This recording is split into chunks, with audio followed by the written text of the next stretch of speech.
For centuries, we've been told that 666 is the mark of a future cosmic evil, a supernatural warning of the end times. But for the people living in the first century, this wasn't a horror movie trope. It was a high-stakes political riddle. The book of Revelation doesn't just describe a monster, it challenges us with a calculation. Let the one with understanding calculate the number. This is Gematria, an ancient cipher where letters are numbers and names are math. And the answer isn't a demon from hell, but a man from Rome. Today we're decoding the ultimate political smear campaign.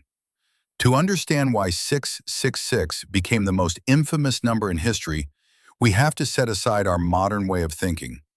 Today we treat letters and numbers as two completely different categories. We use letters to build words and numbers to do math. But in the ancient world, specifically in the Greek and Hebrew cultures of the first century, they didn't have separate symbols for digits. Their letters were their numbers. This system is known as Gematria. In Greek and Hebrew, every single letter had a corresponding numerical value. Alpha was 1, beta was 2, and so on. This meant that every name was also a math problem. If you lived in the world of the New Testament, you weren't just Andrew or John, you were the sum of your parts. If you added up the numerical values of the letters in my name, Andrew, in Greek, you'd get 361. It's a fun party trick today, but for someone writing an apocalypse under the shadow of the Roman Empire, it was a tool for survival. But have you ever wondered why John of Patmos, the author of Revelation, didn't just write Nero Caesar? Why go through the trouble of this numerical hide and seek? Part of the answer is obviously safety. Writing a direct attack on the emperor was a quick way to get executed. But there's a deeper, more psychological reason that I like to call the curse of sound. In the ancient Mediterranean, names weren't just labels. They were considered the essence of a person. To speak a name was to summon the presence of that person. If you were part of a persecuted minority, the name of your oppressor carried a terrifying weight. By coding the name into a number, you weren't just hiding it from the Roman censors, you were effectively trapping the villain in a cipher. You were taking this terrifying, godlike emperor and reducing him to a solvable arithmetic equation. It's a way of saying, we know who you are, we know your number, and your power is limited. So, let's look at the math. If you take the Greek name Nero Caesar, the way it would appear on Roman coins in the East, and you transliterate that into Hebrew letters, you get Nun Resh Wa Nun Kof Samek Resh. When you add up the values 50, 200, 6, 50, 100, 60, and 200, you get exactly 666. Now this is where it gets really interesting for us as historians. If you look at some of the oldest surviving manuscripts of the Book of Revelation, like the famous Oxyrhynchus papyri, the number isn't 666, it's 616. For centuries, people thought this was just a typo. But scholarship has revealed something fascinating. If you take the name Nero Caesar, but spell it the Latin way, Nero, and then translate that into Hebrew, you drop the final N, which has a value of 50. What is 666 minus 50? It's 616. This is a smoking gun for historians. It tells us that early scribes knew exactly who the beast was. They were so sure it was Nero that when they translated the text for Latin-speaking audiences, they actually adjusted the math to make sure the secret code still pointed to the right guy. What this shows us is that 666 isn't a magical, supernatural omen floating in the vacuum of space. It's a political smear campaign. It is a very specific, very human way of identifying a very real tyrant. In the ancient world, names were destiny, and for the author of Revelation, Nero's destiny was to be remembered as the ultimate antagonist. We aren't looking at a spooky prediction of a 21st century Antichrist. We are looking at the scribal fingerprints of people who were desperately trying to make sense of the monster currently sitting on the throne in Rome. In their world, the number of the beast wasn't a mystery to be feared. It was a riddle they had already solved. But here's the thing about history. It's rarely as simple as good guys versus bad guys. When we talk about Nero today, we're almost always looking through a lens crafted by his worst enemies. To understand why he became the beast of Revelation, we have to look past the fire and the brimstone and ask a difficult question. Who was the real Nero, and why did the early Christians fear him so much that they turned him into a cosmic monster? Most of what we know about Nero comes from three main sources: Tacitus, Suetonius, and Cassius Dio. These weren't just objective reporters, they were members of the Roman senatorial elite. They represented the old-school, stuffy tradition of Rome that Nero, a young, flamboyant, art-obsessed emperor, completely despised. To the senators, Nero was a degenerate who spent more time acting on stage and playing the lyre than he did governing. They saw his populist tendencies not as kindness, but as a dangerous attempt to bypass the Senate and speak directly to the mob. So, when we read about Nero's madness, we have to remember that we're reading the testimony of the people who eventually overthrew him. But archaeology and a closer look at regional history tell a different story. For many people living in the Greek-speaking East, Nero wasn't a monster, he was a hero. He was the first emperor to truly champion Greek culture. He toured Greece, competed in their athletic festivals, and even abolished taxes for the entire province. When he died, the people in Greece and the eastern provinces didn't celebrate, they mourned. They set up statues of him. They left flowers on his grave. This creates a massive historical tension. How does a man who is loved as a god of freedom in one part of the world become the beast from the sea in another? The answer lies in the Great Fire of Rome in 64 CE. The popular legend, the one you've probably heard, is that Nero played his fiddle while the city burned. But historians know that's almost certainly fake news. Nero wasn't even in Rome when the fire started. He was in Antium. When he heard the news, he rushed back to the city, opened his private gardens as a shelter for the homeless, and spent a fortune of his own money to organize food relief. However, Nero had a public relations problem. Rumors were spreading that he had started the fire himself to clear land for his massive new palace, the Domus Aurea. He needed a scapegoat, and he needed one fast. He chose a small, misunderstood, and unpopular sect, the Christians. Tacitus gives us a haunting description of what happened next. He says that Nero didn't just execute the Christians, he made their deaths a spectacle. Some were sewn into the skins of wild animals and torn apart by dogs. Others were nailed to crosses.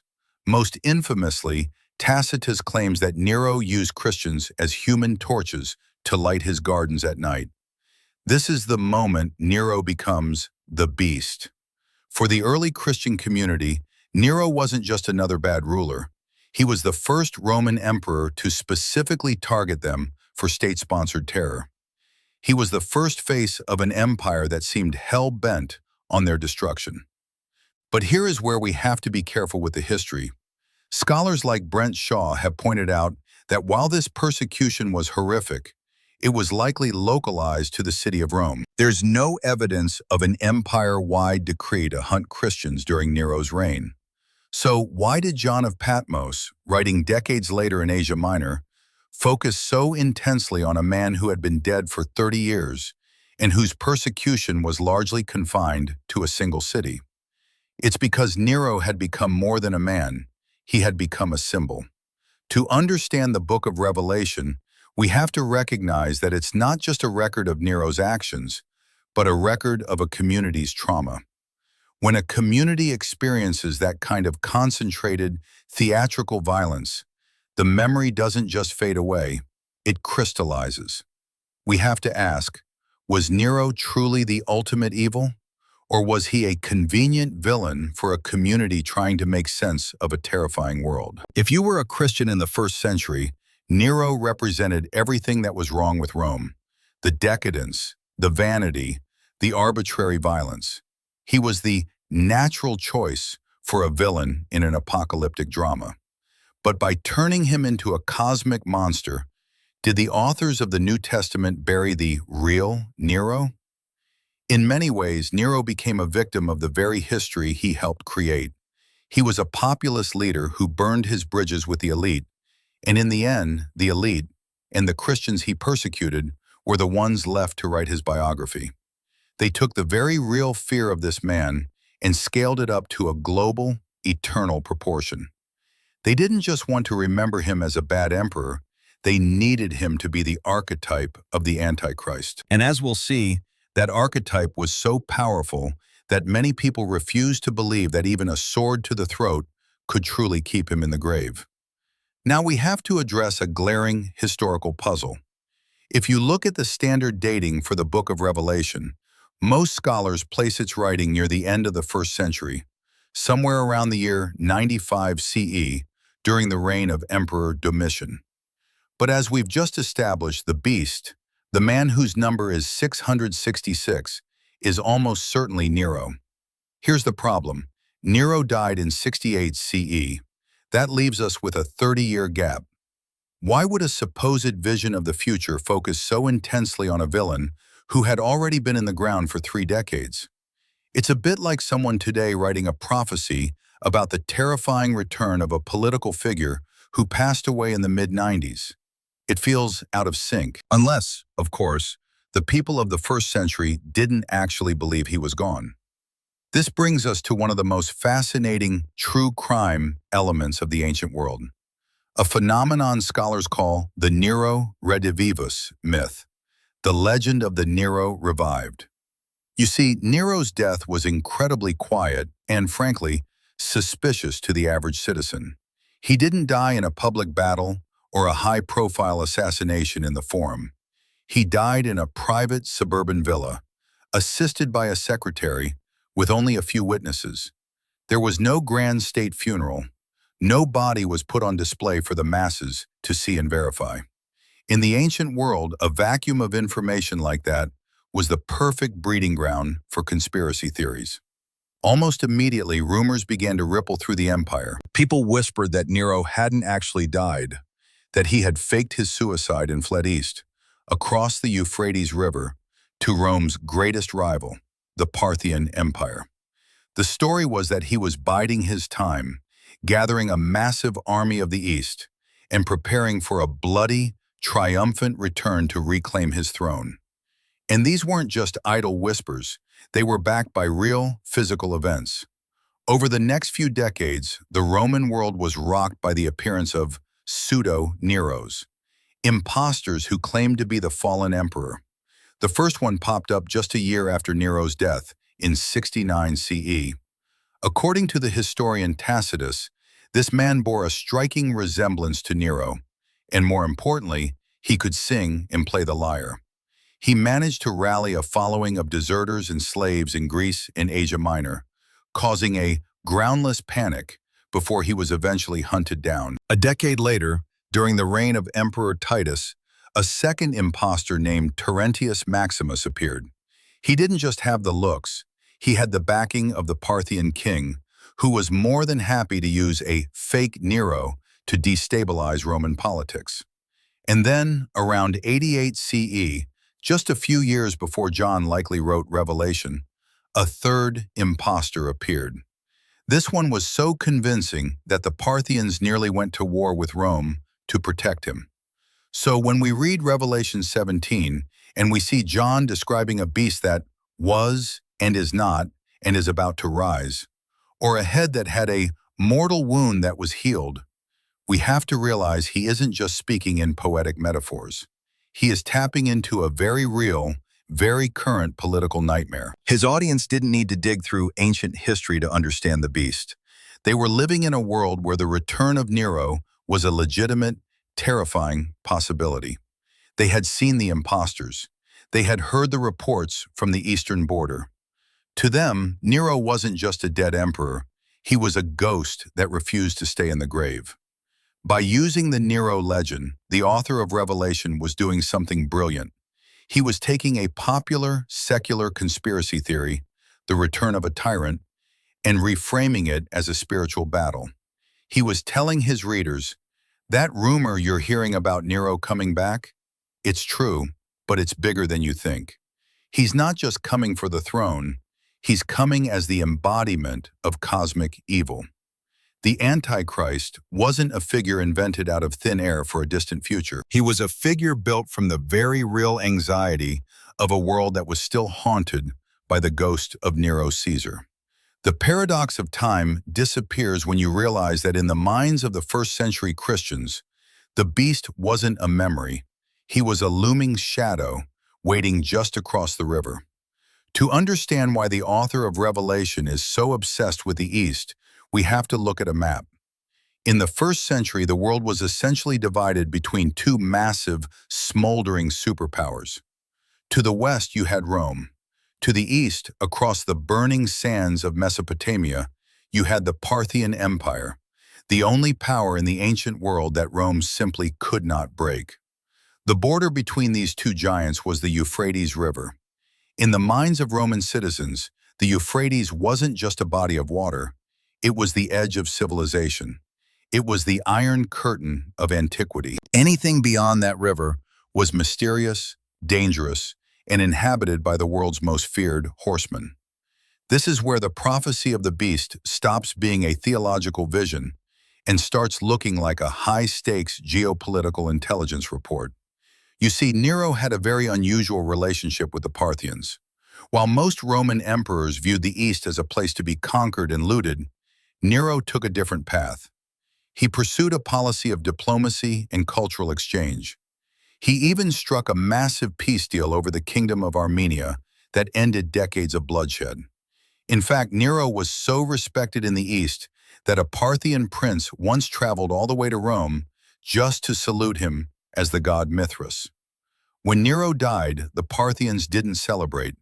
They were the only nation to officially honor his memory and request that Rome continue to respect his legacy. So, when rumors began to spread that Nero hadn't actually died, that he was hiding in the East, everyone knew exactly where he would be, in the court of the Parthian king, biding his time. This brings us to a terrifying detail in the book of Revelation. In chapter 16, John describes the sixth angel pouring out his bowl on the great river Euphrates, and its water is dried up to prepare the way for the kings from the east. Later in chapter 17, we see the beast accompanied by 10 kings who have not yet received a kingdom, but will give their power to the beast for 1 hour. To a Christian living in a city like Ephesus or Pergamum in the year 90 CE, these verses were absolutely hair-raising. They weren't reading about a distant, metaphorical, end-of-the-world scenario. They were reading about a literal military invasion. The ghost of the East wasn't just a religious boogeyman. It was the threat of a pro-Parthian Nero returning at the head of a massive foreign cavalry to burn Rome to the ground. In this context, the 10 kings aren't mysterious demons. They likely represent the patchwork of client kingdoms and Eastern allies that were rumored to be rallying behind the various pseudo-Neros popping up at the time. Think about how this changes our perspective on the text. If you were an early Christian, the return of Nero wasn't just a spiritual crisis. It was a looming refugee crisis. It was the fear of being caught in the crossfire of a global war between Rome and Parthia. John was taking this very real, very earthly anxiety and elevating it. He was saying that this isn't just a clash of empires, it's a clash of cosmic proportions. The beast from the sea was Roman imperial power, but the beast who returns was something even more complex, a Roman tyrant backed by foreign enemies. It was the ultimate insider-outsider threat. For the author of Revelation, the Euphrates drying up wasn't just a miracle, it was a security breach. It was the moment the barrier between the known world and the terrifying unknown finally collapsed. By weaving these geopolitical realities into his vision, John made the Antichrist relatable to every person who had ever looked toward the eastern horizon and wondered if an army was marching their way. The beast was no longer a shadow in a dream. He was a commander with a legion, waiting just across the river. And in the minds of the people, the river was getting lower every day. Now I know what many of you are thinking. If Nero is the beast, how does he fit into the specific architecture of John's vision? In Revelation chapter 17, the imagery gets even more complex. John sees a scarlet beast with 7 heads and 10 horns, and then the angel gives us a rare, direct explanation. He says the 7 heads are 7 mountains, which any first-century Roman would immediately recognize as the 7 hills of Rome. But then he adds another layer. The 7 heads are also 7 kings. 5 have fallen, he says, 1 is living, and the other has not yet come. This is where we need to put on our historical detective hats. If we want to solve this riddle, we have to look at the lineage of the Caesars. But as some of you have pointed out in the comments, the math can get a little messy. Do we count every single person who claimed the title, or just the ones who actually held the throne? Let's try a bit of historical logic. If we start our count with Augustus, the first true emperor, the list of those who have fallen goes like this: Augustus, Tiberius, Caligula, Claudius, and finally, number 5, Nero. Nero is the 5th king who has fallen. According to John's formula, the 6th king is the one who is living at the time of the writing. If we skip the 3 short-lived emperors of the chaotic civil war in 69 CE, Galba, Otho, and Vitellius, who ruled for only a few months each, the 6th emperor is Vespasian. This suggests that the core of this vision might have been formed during Vespasian's reign, right after the trauma of Nero's death. But then Revelation mentions a mysterious 8th king who belongs to the 7. This is the key that unlocks the Nero legend. In the ancient world, many believed that Nero didn't just stay dead. He was the king who was and is not and is to come. This phrasing is a deliberate, dark parody of the way John describes God. It frames Nero not just as a man, but as a supernatural, recurring threat. This brings us to one of the most striking images in the book, the head with the fatal wound that was miraculously healed. John describes a beast that was wounded by the sword and yet lived. For a first-century audience, this was a vivid, unmistakable reference to Nero's suicide. According to Suetonius, when Nero was cornered in that suburban villa, he drove a dagger into his own throat. He died by the sword. But in the feverish imagination of the early Christians and the Roman populace, that wound didn't stick. The healing of the wound represents the Nero Redivivus myth, the terrifying idea that the tyrant who had terrorized Rome had survived his own suicide and was preparing a comeback. Why is this logic so important? Because it shows us that the book of Revelation isn't just a collection of random, spooky symbols. It is a meticulously coded political map. The author isn't just guessing about the end of the world. He is interpreting the high-stakes political reality of his own day. He is taking the year of the 4 emperors, the bloody civil wars, and the persistent rumors of Nero's survival, and he is weaving them into a grand cosmic drama. When John tells his readers that the 8th king is one of the 7, he is telling them that the evil they thought was gone is actually lurking in the shadows. He is validating their anxiety. He's saying, "You remember the man who burned our brothers to light his gardens? You remember the man who took his own life to escape justice? He is the one the world is waiting for." By providing these specific historical anchors, the 5 fallen kings, the current ruler, and the wounded head, John is doing something very practical. He is giving his community a way to recognize the beast in real time. He is satisfying that deep human need for order in the midst of chaos.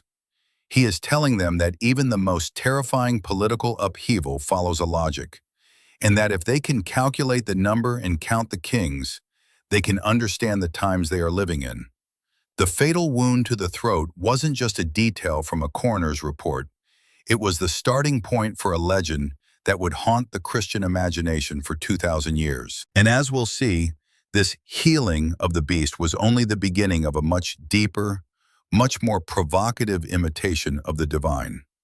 Nero wasn't just returning to reclaim his throne, he was returning to reclaim his status as a god.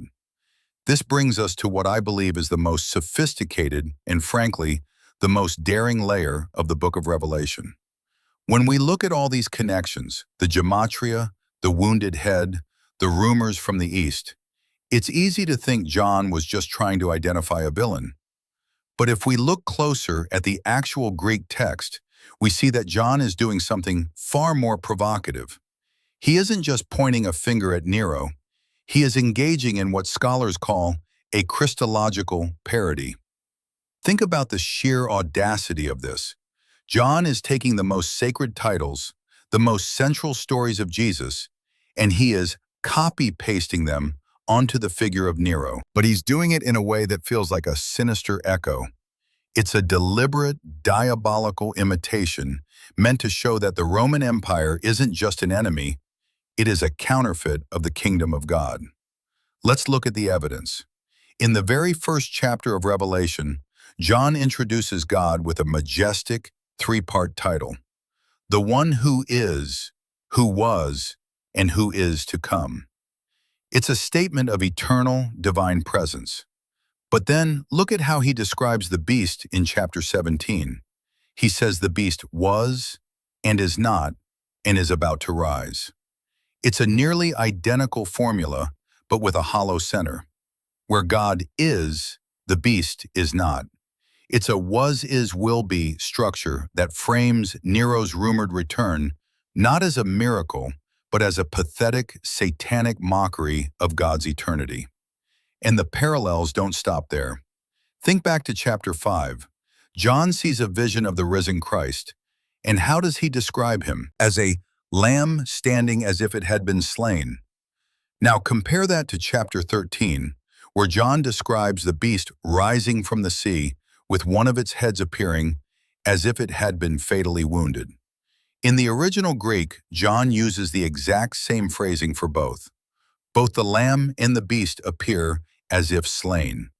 Both are killed, and both seemingly return to life. This isn't a coincidence. John is showing his audience that the Nero Redivivus legend, the idea of a revived tyrant, is a dark mirror of the resurrection. He's telling his readers, you've heard the story of the emperor who cheated death? That's not a miracle. That's a parody. It's a fake version of the only true story of life over death. This is intellectual warfare on a grand scale.